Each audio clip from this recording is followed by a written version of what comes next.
Una de las mejores razones que puede tener uno para meterse a médico es la de ayudar a la gente.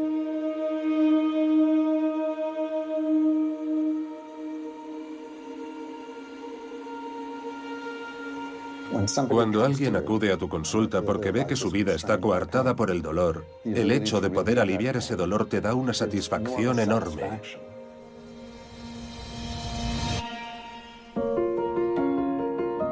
La única diferencia que existe entre usted y el camello de la esquina es el título de doctor.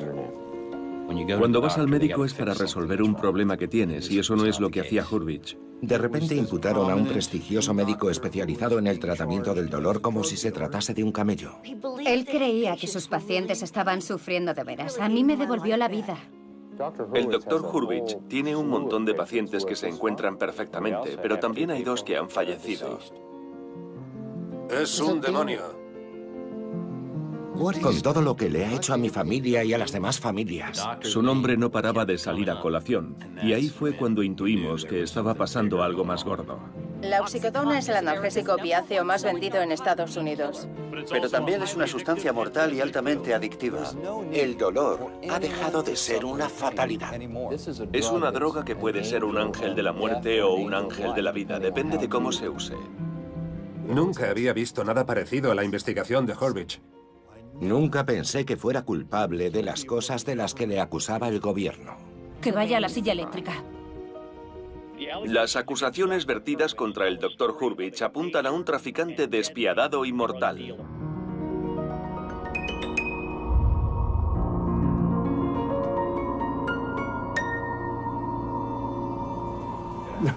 No lo sé.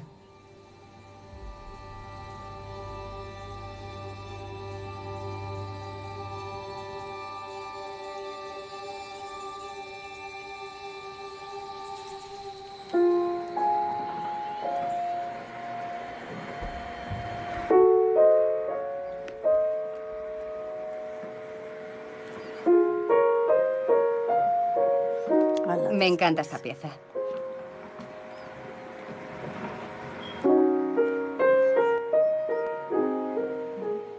Me diagnosticaron un dolor neuropático. Lo tengo a la altura del ojo derecho y es más o menos del tamaño de la cabeza de un alfiler. Es la misma sensación que cuando se te congela el cerebro, cuando bebes algo demasiado frío y sientes que se te congela el cerebro. Es lo mismo que siento yo, solo que nunca se va. He tenido 3 hijos. Y siempre he dicho que prefiero dar a luz a un bebé antes que tener que sufrir este dolor todo el tiempo. La mayoría de nosotros hemos sentido alguna vez un dolor, o nos hemos golpeado un dedo del pie, o nos ha dolido una muela. Son dolores que tienden a desaparecer, bien porque el cuerpo se recupera solo de la herida que ha sufrido, bien porque le reparamos de alguna forma. Pero el dolor crónico es diferente. El dolor crónico es un dolor que dura por lo menos 3 meses o más, y que a menudo está relacionado con algún tipo de daño nervioso.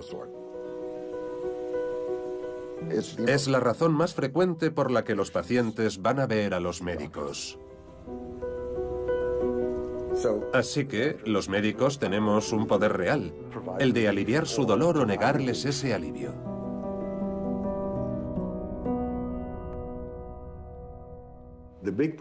El gran problema al que se enfrenta un médico es que hay toda clase de tecnologías para diagnosticar las enfermedades. La resonancia magnética, el escáner, pero no disponemos de ningún test que demuestre que alguien está sufriendo un dolor.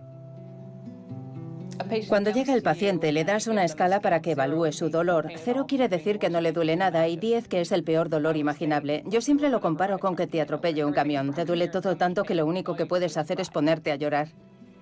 Ya me gustaría a mí que existiera algún tipo de escáner que lo corroborara. Cuando nos duele algo, se activan un montón de sinapsis que demuestran que a alguien le está doliendo algo. Mientras no exista esa tecnología, solo nos podremos fiar de lo que nos dice el propio paciente. Si no nos fiamos, no lo podemos tratar.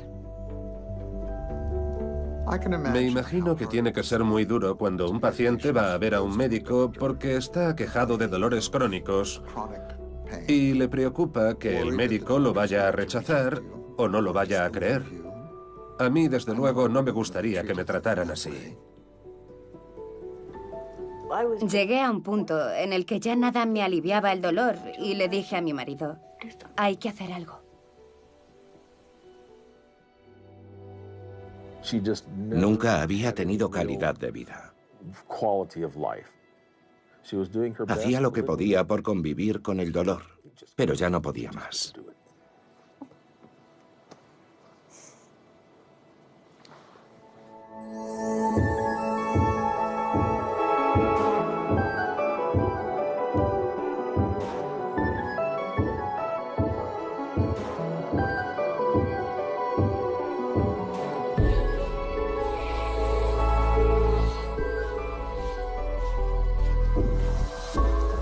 En su día esto era una amapola que crecía en Italia o en cualquier otro país cálido. El jugo deshidratado de esta planta produce el opio, que es una droga poderosísima.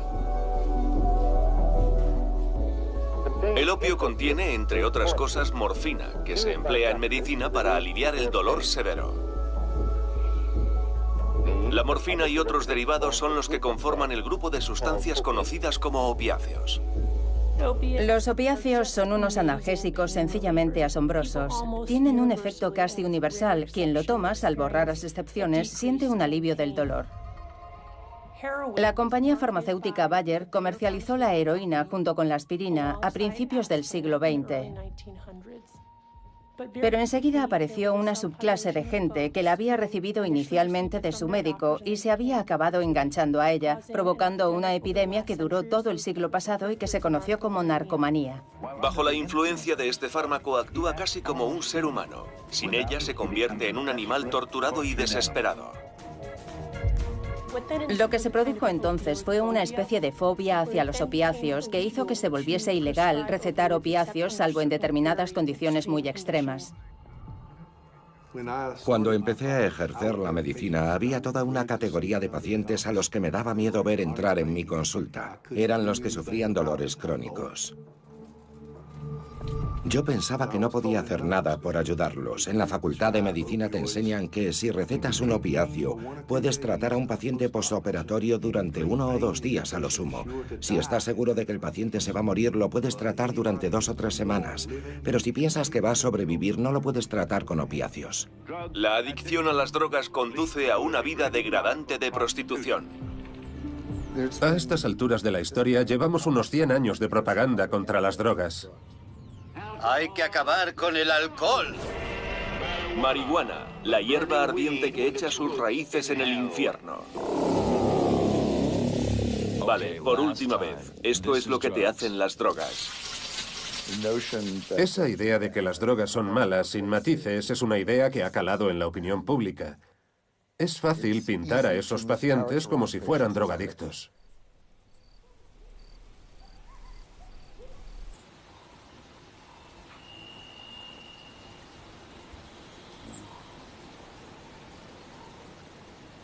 Es como una montaña rusa. Nunca sabes cómo te vas a encontrar de un día para otro. Sufrí una fusión lumbar posterior y anterior a raíz de una caída de un tejado. Los médicos que me trataron no detectaron 2 fracturas por compresión y no me estaban medicando debidamente. Me pasaba los días llorando. Alguna vez me llegué a sentar en el borde de la cama con una pistola en la boca, dispuesto a volarme la tapa de los sesos, pero no fui capaz. Así que sí, había tocado fondo, pero de verdad.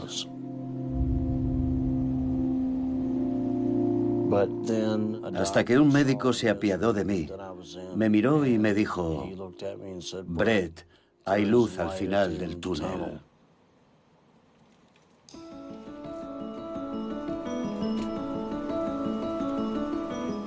A comienzos de los 80 empezamos a descubrir que muchas de las cosas que nos habían enseñado no eran verdad.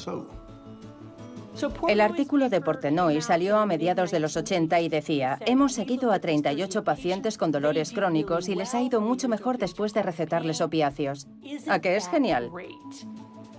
Ahora podíamos usar fármacos que pensábamos que no se podían usar. Descubrimos que la gente no se vuelve adicta porque le recetes un medicamento durante un periodo prolongado. La nueva literatura especializada sugería más bien que los adictos nacen, no se hacen. y que hay factores genéticos en 1 de cada 20 personas que hacen que ciertas sustancias les afecten de otra forma que al resto de la población. Y el otro punto, otro de los aspectos importantes de su estudio, es que no hay dosis demasiado altas.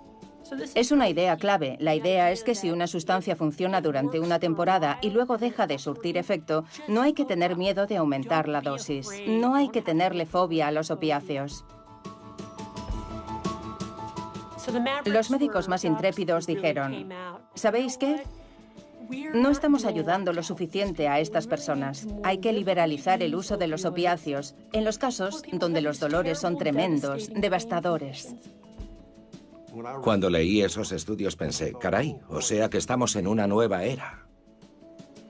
Pero me equivoqué.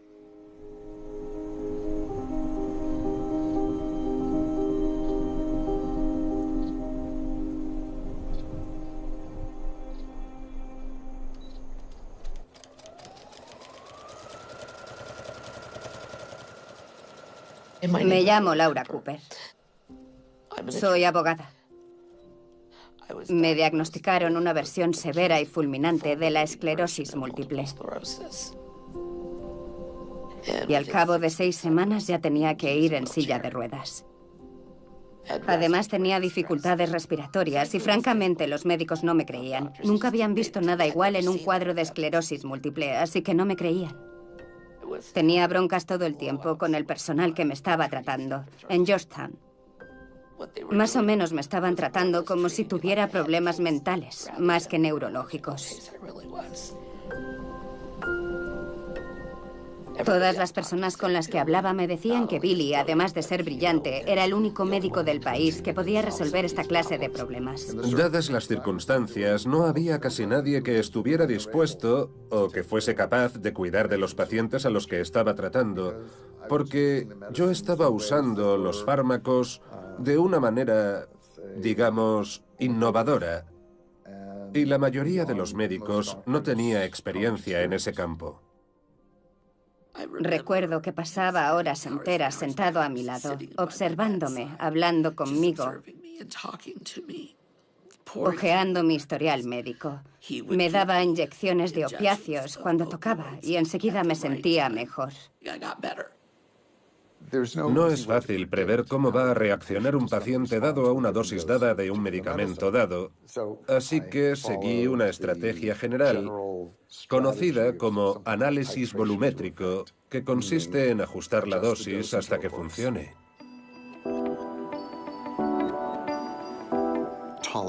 La idea es que la tolerancia sigue una progresión geométrica, es decir, que si una dosis dada no funciona, hay que doblar la dosis y ver si así se consigue un efecto significativo. Si la dosis sigue sin funcionar o el paciente ha desarrollado una tolerancia, hay que volver a doblarla. Seguir esa lógica de progresión geométrica en las dosis va en contra de la prudencia convencional de la práctica médica.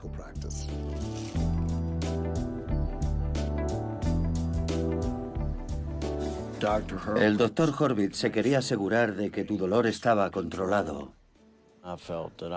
Con él sentía que me podía abrir, contarle mis penas. Daba la impresión de ser alguien comprensivo, por así decirlo. Me estaba recetando medicamentos a mansalva. A cada consulta me firmaba 4 recetas de 400 comprimidos de 80 miligramos de oxicodona. Y además 10 ampollas de oxicodona líquida y 800 comprimidos de hidromorfona. O sea, 400 por receta. El cóctel me embotaba y me podía sentir normal. Y me decía, esto es la pera, ¿puedo conseguir más? En muchos casos, la cantidad de pastillas que recetaba era realmente alta.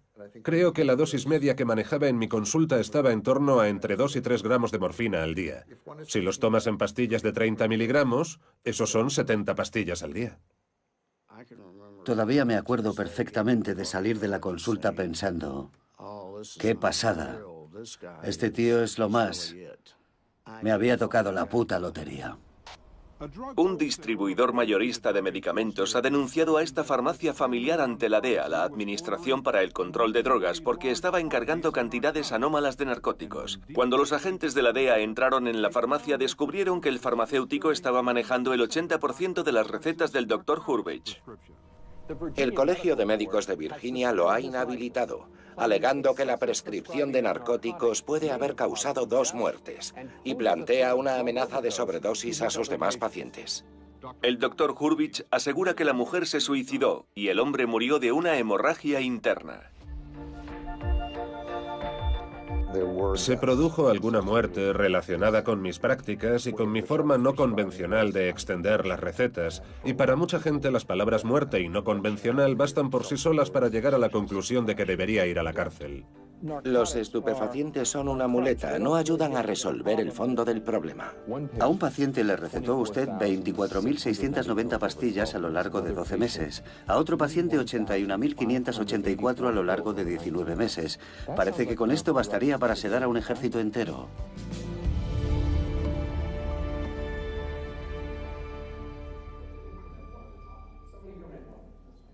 Era consciente de que se trataba de una cuestión polémica.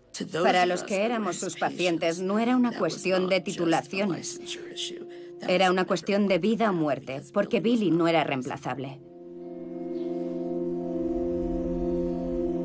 Hubo 6 o 7 suicidios de pacientes míos que tenían dolores crónicos.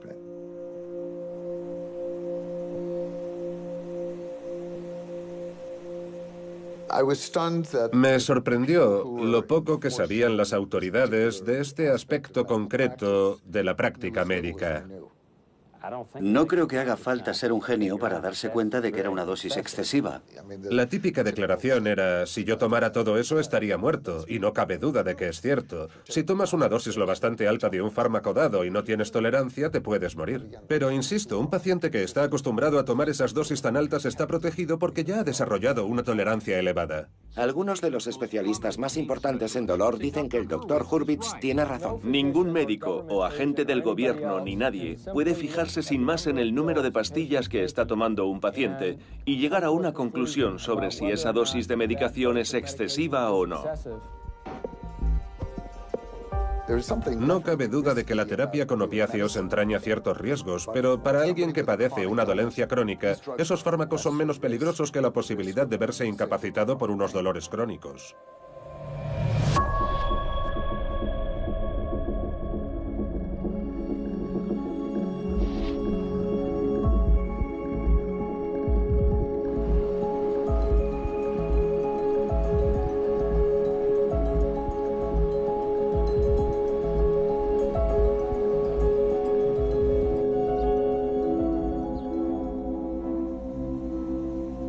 Mi consulta estaba en un bloque de apartamentos en McLean, Virginia. Cuando retomé la consulta me tuve que someter a un memorándum de entendimiento con la Administración para el Control de Drogas que describía muchos de los riesgos asociados con el tratamiento.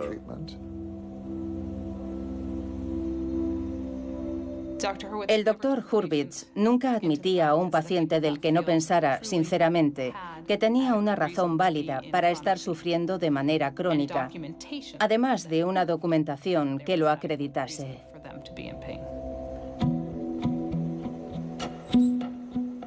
La DEA me exigió que les confiase los nombres y la dirección de todos mis pacientes, así como las medicaciones que les estaba recetando.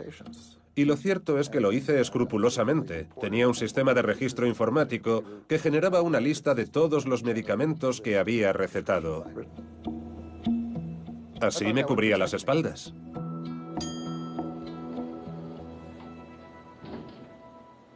Mi marido dio con el nombre del Dr. Hurwitz en Internet. Hurwitz advirtió a mi marido.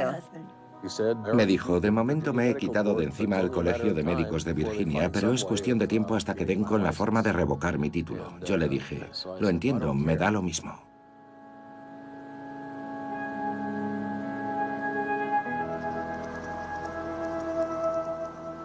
Así que le pasé su historial médico. Lo leyó detenidamente y me dijo, Vale, parece que ha probado todas las terapias a su alcance menos esta, así que la vamos a probar. Y probó a medicarse con hidromorfona.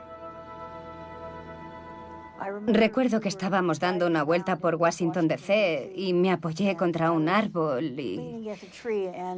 Se echó a llorar. Sí. Y yo me dije, Dios mío, le han vuelto los dolores. Sí, le dije, cariño... ¿Por qué lloras? Porque ya no me duele. Estaba llorando porque ya no le dolía.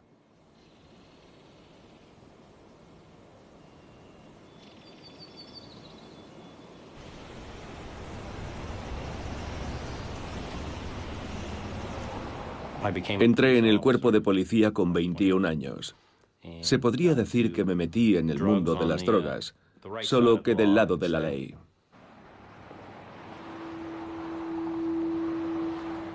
En septiembre de 2000 me acerqué a un coche. Me fijé en que los dos pasajeros estaban esnifando un polvo blanco del salpicadero. En base a mi formación y a mi experiencia supuse que era cocaína. Me enteré de que eran padre e hijo. Padre e hijo esnifando juntos la misma sustancia. Hicimos un test en el momento y no dio positivo en cocaína. Mi primer reflejo había sido pensar que era cocaína, porque era a lo que estábamos acostumbrados. No tenía ni idea de lo que podía ser. Entonces me puse a hablar un rato con el más joven de los dos, con el hijo. Me contó que habían perdido su casa, que lo habían perdido todo porque se habían enganchado a la oxicodona, se habían enganchado a los analgésicos. Aquello me intrigó. Era diferente, pero el hecho de que la familia entera estuviera en el ajo me dio que pensar. Había algo raro en todo aquello. Antes de ese incidente no había oído hablar nunca de la oxicodona. Esta noche hablaremos de una guerra que se está librando contra las drogas. Es una guerra que se extiende más allá de los límites de los condados. Tampoco discrimina ni por raza ni por clase. Es la epidemia de oxicodona en Virginia. Esta mañana todo Estados Unidos tiene la mirada puesta en una epidemia que está asolando la Virginia rural. El abuso de lo que se supone es un analgésico sintético estrictamente controlado. Según las autoridades, los drogadictos muelen las pastillas y esnifan el polvo o se lo inyectan para obtener un efecto similar al de la heroína. Habían acuñado la expresión la heroína de los paletos. En enero de ese año, creo que asaltaron 4 farmacias en un mes. No se llevaban el dinero, solo se llevaban las pastillas. Parecía que la gente se hubiera vuelto loca, que estuviera dispuesta a lo que fuese con tal de conseguir su dosis de oxicodona. Si crees que hay algo que te va a aliviar el dolor y te va a hacer sentir mejor, ¿qué no estarías dispuesto a hacer? Tienes el mono, no hay nada más horrible que una adicción. No toleraba que nada se interpusiese entre las pastillas y yo. Me daba igual todo lo demás. Me acuerdo literalmente de ir a los sitios a conseguir oxicodona como fuese, tapándome con una manta porque no paraba de temblar. Yo estaba acostumbrado a detener a delincuentes que hacían cosas malas. Y ahora de repente me las tenía que ver con familias enteras, con personas que un año atrás habían sido ciudadanos modélicos. Había sido gente decente y lo seguía siendo, pero ahora todo en su vida giraba alrededor de las pastillas.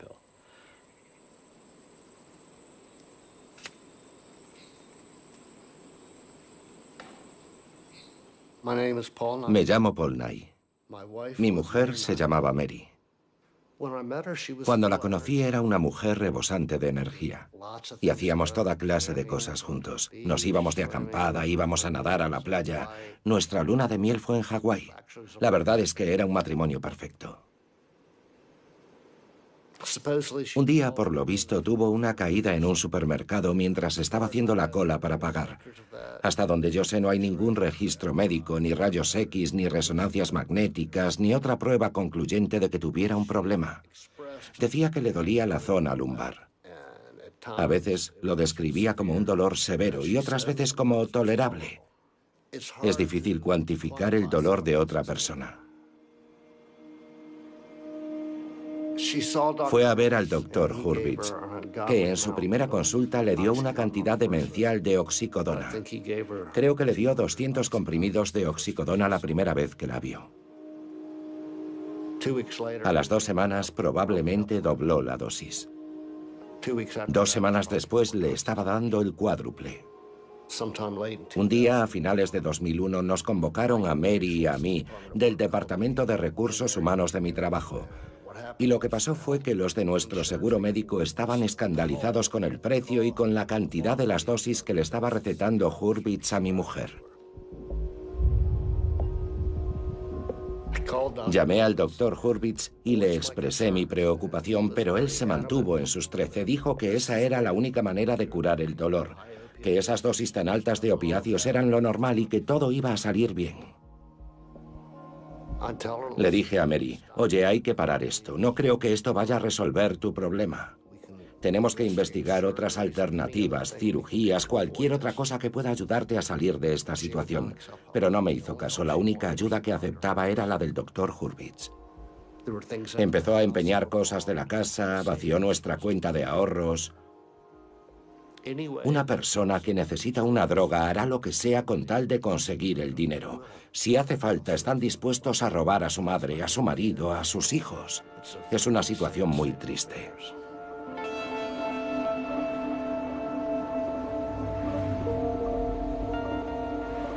En todas partes se estaban cometiendo delitos directamente relacionados con la oxicodona. ¿De quién es la culpa? Es la droga que más rápido está creciendo en Estados Unidos, la oxicodona. Desde 1996, las recetas médicas se han multiplicado por 20. Se produjo un cambio de mentalidad. Las compañías farmacéuticas empezaron a presionar a los médicos para que recetasen opiáceos con generosidad. Hay pacientes que pueden tenerles miedo porque los perciben como adictivos, pero nada más lejos de la realidad. Las grandes compañías farmacéuticas lanzaron campañas publicitarias con imágenes de pacientes a los que les iba de maravilla. ¿Quieres saber lo que se siente cuando no te duele nada? Prueba este medicamento. Solo en el año pasado, la farmacéutica Purdue vendió oxicodona por valor de 1.600 millones de dólares. Si lo vemos desde el punto de vista de las compañías farmacéuticas, lo que más les interesa es que los médicos receten más opiáceos y durante periodos más prolongados. Respaldaron el estudio de Portenoy, que inicialmente era un pequeño estudio sin pretensiones, pero que fue ganando influencia entre los médicos y que demostraba que el riesgo de que los pacientes se volvieran adictos era muy bajo. De esta forma, mientras que antes no te recetaban un opiáceo, por ejemplo, para sacarte una muela del juicio, ahora te recetaban opiáceos por un tubo hasta para tratar dolencias relativamente benignas. Y eso se convirtió un poco en la nueva práctica estándar. Era la forma por defecto de tratar el dolor. Fue una catástrofe porque básicamente a lo que se contribuyó fue a inundar el mercado de opiáceos de todo tipo. Todo el mundo pasó a tener opiáceos en su botiquín de casa. Se volvieron muy fáciles de conseguir. No hacía falta ya acudir a un traficante o ir a un barrio que te daba mala espina. Fue esa accesibilidad la que desencadenó la epidemia. Las farmacéuticas están haciendo caja y las farmacias y los médicos están haciendo caja gracias a la disponibilidad de estos fármacos.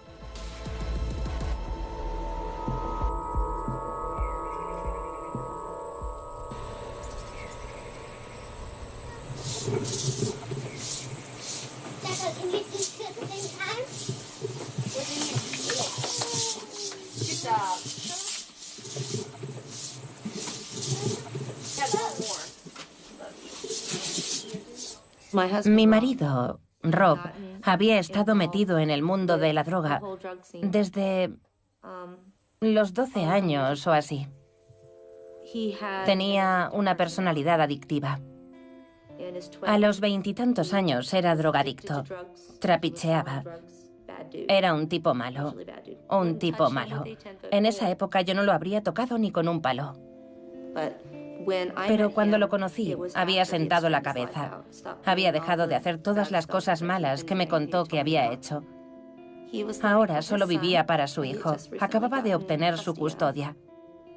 Y yo me desvivía por mis hijas. Ninguno de los dos iba buscando pareja, pero por la razón que fuese, la cosa encajó. Yo era la típica chica discreta y recatada, y él era el chico malo. Así que fue uno de esos casos donde los polos opuestos se atraen. Nos iba de maravilla. Hasta que un día se lastimó la espalda. Fue un accidente laboral. Empezó a acudir a la consulta de Hurwitz y este le recetó oxicodona, hidromorfona, opiáceos líquidos en comprimidos, vamos, de todo. Rob se dejó un dineral para pagar todos los medicamentos que él recetó. Me dijo que en un periodo de 6 meses se había gastado $30.000 solo en la medicación que le había recetado Hurwitz. Así que empezó a venderlos. Era uno de los mayores traficantes de oxicodona de la costa este. Con Hurwitz tenía barra libre. La mayoría de los médicos le habría dicho, ya está bien, basta, no pienso seguir tratándote.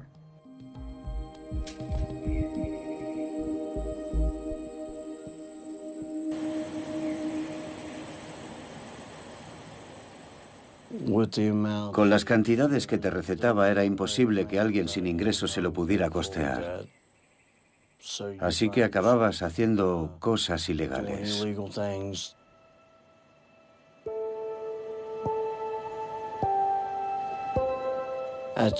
En aquel entonces, 300 comprimidos de oxicodona costaban en torno a $2.000. Una vez que se corrió la voz, la gente empezó a venir a verme. Y llegó un punto en el que no salía de casa por menos de $1.000. Iba a todas partes con entre $2.000 y $20.000 en efectivo, hasta tal punto que tenía que llevar riñonera. El dinero no me cabía en los bolsillos, literalmente iba oliendo a dinero. Le preguntamos a nuestros superiores cómo pensaban atajar el tráfico de pastillas y resolver el problema de raíz. Ahí fue cuando nos dieron luz verde para abordarlo de frente.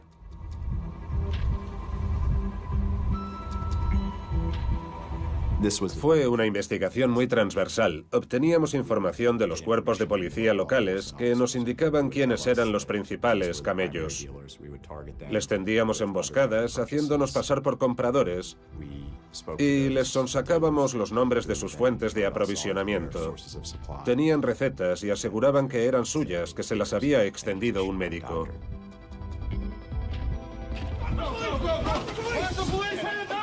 Siempre ha habido problemas con el abuso de drogas y siempre los habrá. A los periodistas y a las autoridades les gusta centrarse en una droga que ven como la amenaza principal. Siempre se obsesionan con una droga y ahora eran los analgésicos, la oxicodona o los opiáceos los que se habían convertido en la gran plaga americana. La DEA y los fiscales se vieron presionados y empezaron a investigar a los médicos que recetaban analgésicos. Estos médicos están acusados de recetar potentes analgésicos a discreción. Se están centrando en los médicos supuestamente profesionales que recetan altas cantidades de analgésicos. Estos medicamentos en concreto han acabado en las manos equivocadas. Son un agente de muerte y un agente de adicción. Todo el mundo quiere cabezas de turco, gente a la que culpar de los problemas, al camello, al médico o a quien sea. Me dijo, mi mujer me ha dicho que vamos a acabar en Chirona, que por tu culpa yo voy a acabar en Chirona. Y entonces me dije, ya está, si me dice esto es porque me va a mandar a la mierda. Pues bien, en vez de esto el tío va y me vuelve a recetar un porrón de pastillas y salgo de la consulta con otras 1.600 pastillas, con 4 recetas de 400 pastillas cada una. Es un tío súper listo, sabía que le estaba mintiendo y no le importaba un carajo.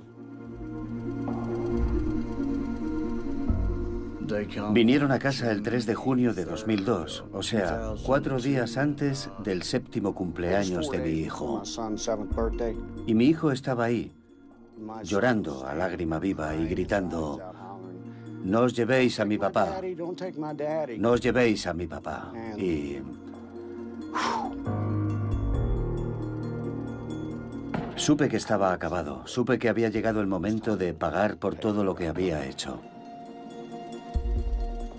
Hemos convocado esta rueda de prensa para anunciar la imputación y detención preventiva del Dr. William Hurwitz de McLean, Virginia, que ha sido acusado de tráfico a gran escala de oxicodona y otros poderosos fármacos con receta. Las acusaciones vertidas contra el Dr. Hurwitz apuntan a un traficante despiadado y mortal.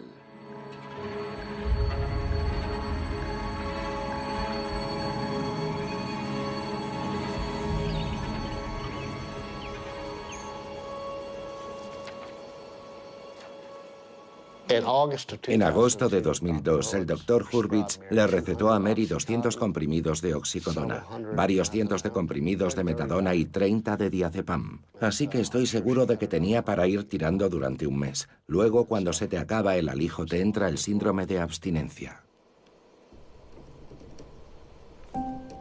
Mary murió el 4 de octubre de 2002. Tenía una pancreatitis aguda crónica. Por lo que tengo entendido, es una enfermedad muy dolorosa. Los dolores del síndrome de abstinencia debieron de enmascarar esos dolores agudos, que al final fueron los que acabaron con ella. De no haber estado pasando por el mono en ese momento, estoy seguro de que se habría dado cuenta de que algo iba mal. Y habría ido al médico para que le trataran esos dolores agudos. ¿Entonces crees que el Dr. Hurwitz es responsable de su muerte? Sí, sin ninguna duda. Mary se volvió adicta por su culpa. Naturalmente, de no ser por los adictos, alguien como Hurwitz no tendría nada que hacer. Hay una responsabilidad por ambas partes. Pero fue Hurwitz quien le enseñó el método, la manera de conseguir las drogas. De no ser por Hurwitz, ¿habría encontrado a otro médico que le hubiera recetado todas esas pastillas? Yo lo dudo. Así que sí, creo que la culpa es de Hurwitz al 100%.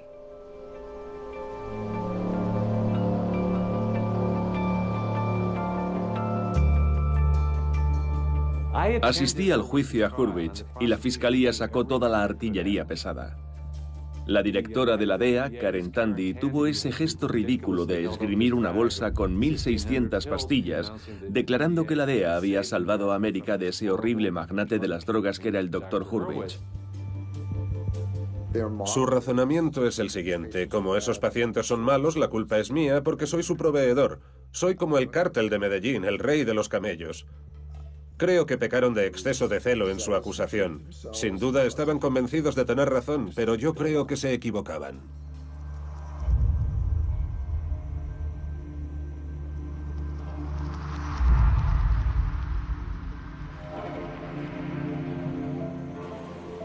Creo que esa visión maniquea y moralista de la medicina es contraproducente para la profesión.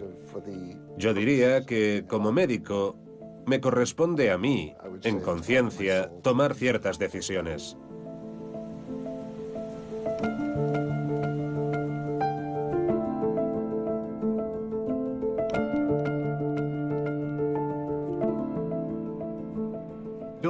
Conocí a Billy después del juicio. Yo solo conocía el caso como lector del Washington Post.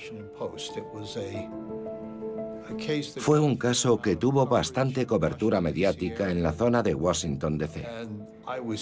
Y llegué rápidamente a la conclusión de que el primer juicio había sido una chapuza. No era uno de esos casos en los que un médico se ha estado lucrando a base de extender recetas, o como en otros casos intercambiando sexo por recetas, o cualquier otro tipo de comportamiento lamentable. Nada de eso. Había habido tantos errores de procedimiento en el primer juicio como para sobreseer 5 juicios.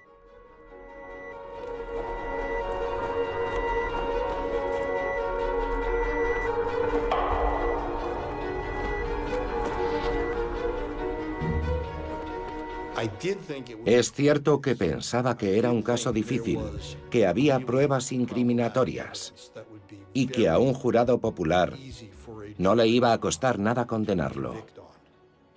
Vamos, que era imposible ver todas las pruebas y no pensar que era un hombre con sus zonas de sombra. Lo más escandaloso del caso es que todos los pacientes que engañaron deliberadamente a Hurwitz y obtuvieron esas pastillas para venderlas ilegalmente a sabiendas de que estaban cometiendo un crimen pasaron menos tiempo en la cárcel que él.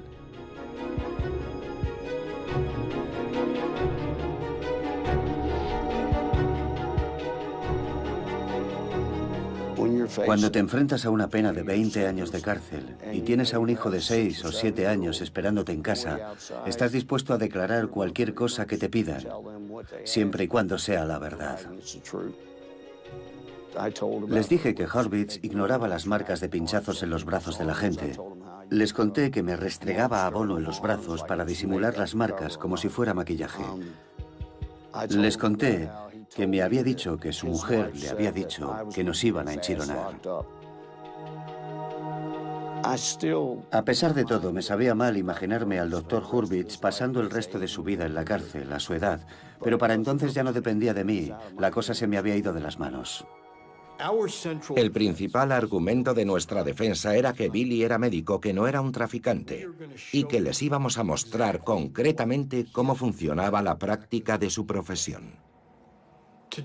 Para ello, hicimos testificar a otros de sus pacientes a los que había ayudado, a los que les había salvado la vida. Me acuerdo de que el abogado de la DEA me preguntó si yo conducía bajo los efectos de esa medicación. Y yo le dije que sí, claro. Porque me quitaba el dolor. Ni siquiera me colocaba con mi medicación. La tomaba para aliviar el dolor y poder hacer vida normal.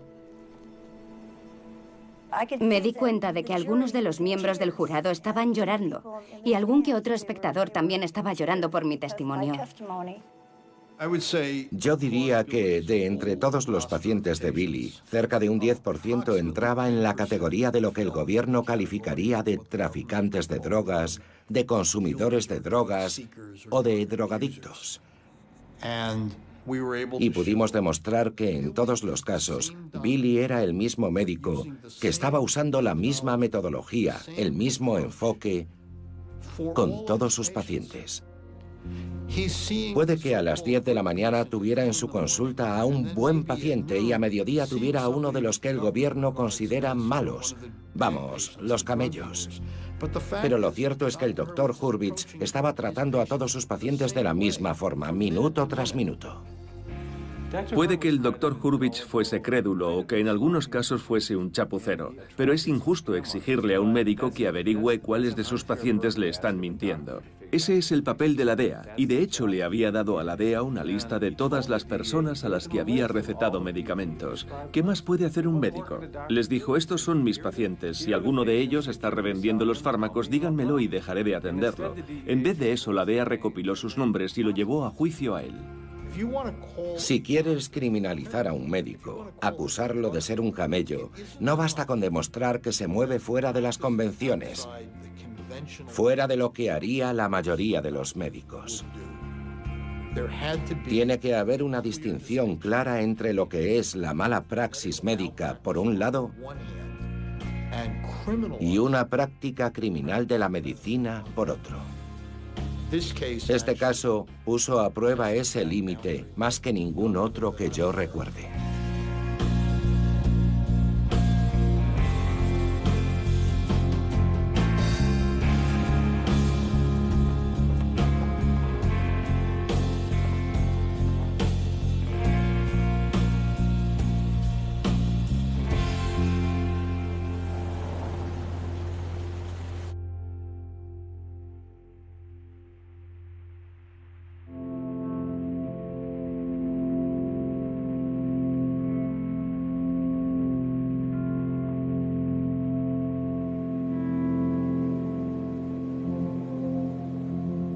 Me han echado de todas las salas de urgencias.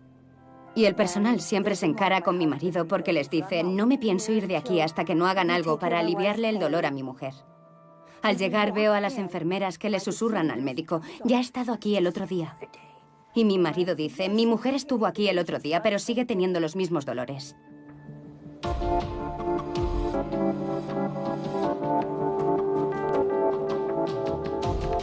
El uso de medicamentos con receta es el mayor problema de drogadicción en nuestro país.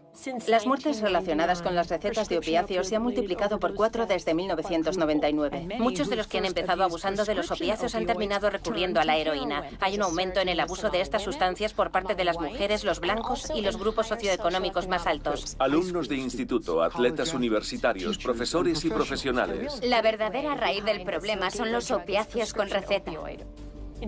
Han cerrado clínicas enteras, encarcelado a todo el personal. La acusación aduce que la médica ha sido tan irresponsable a la hora de recetar estos fármacos que es culpable de asesinato en segundo grado.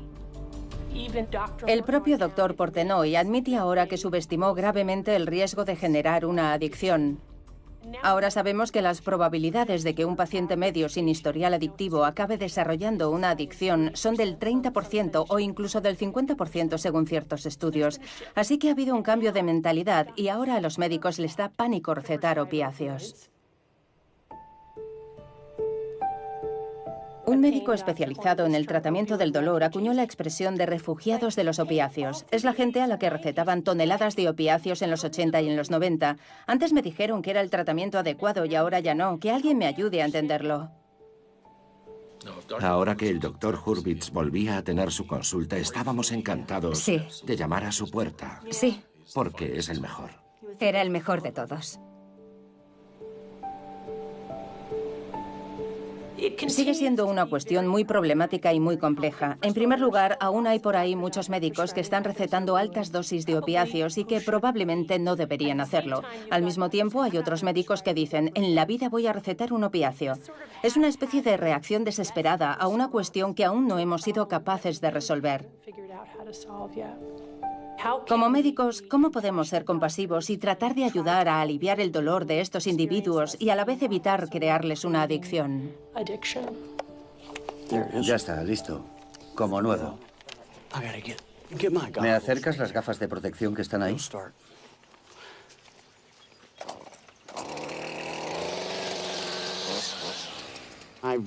Hace unos 55 o 60 días que lo he dejado.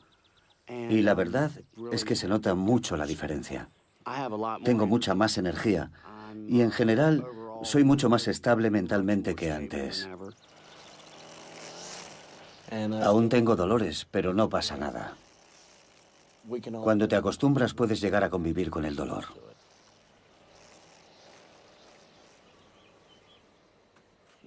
Este es mi hijo Evan. Está muy enfadado. Muy resentido conmigo. Se ha ido de casa, pero creo que tarde o temprano vendrá a verme y me dirá, hola papá, ahora me encuentro mucho mejor. Creo que un día de estos nos vamos a reconciliar. Eso espero, porque lo echo mucho de menos. Mucho. Estoy contento por todas las familias cuya vida hemos cambiado. Pero no sé si el doctor Hurwitz llegó a ser consciente del daño que causó a tantos cientos de personas.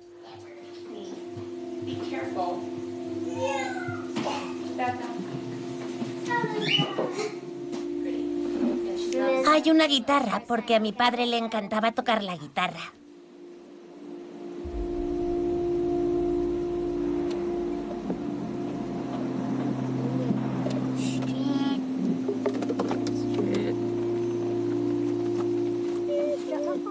Era un sufrimiento constante. Ver por lo que estaban pasando mis hijas sin su padre. Oírlas decir, no te preocupes, mamá, ahora eres a la vez nuestra mamá y nuestro papá. Pero claro que me preocupo.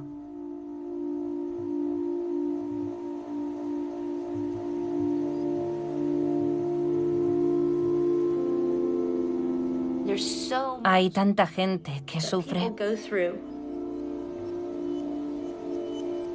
No son solo camellos. También son madres, padres. Es todo mucho más complicado y ambiguo de lo que parece. Así es la vida de la gente. Y es una de las razones por las que he tenido que aprender a perdonar a Hurwitz. Porque en la vida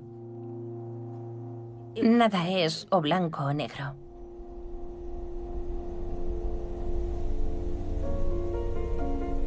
No cabe duda de que he cometido errores en el desempeño de mi profesión.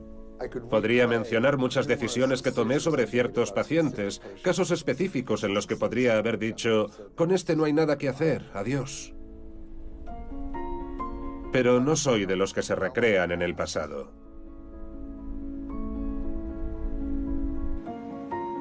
A pesar del estigma que conlleva el haber sido juzgado y condenado, y el haber pasado por la cárcel, sigo pensando que he llevado una vida moral y creo que he contribuido al bien en el mundo y creo que no tengo nada más que decir.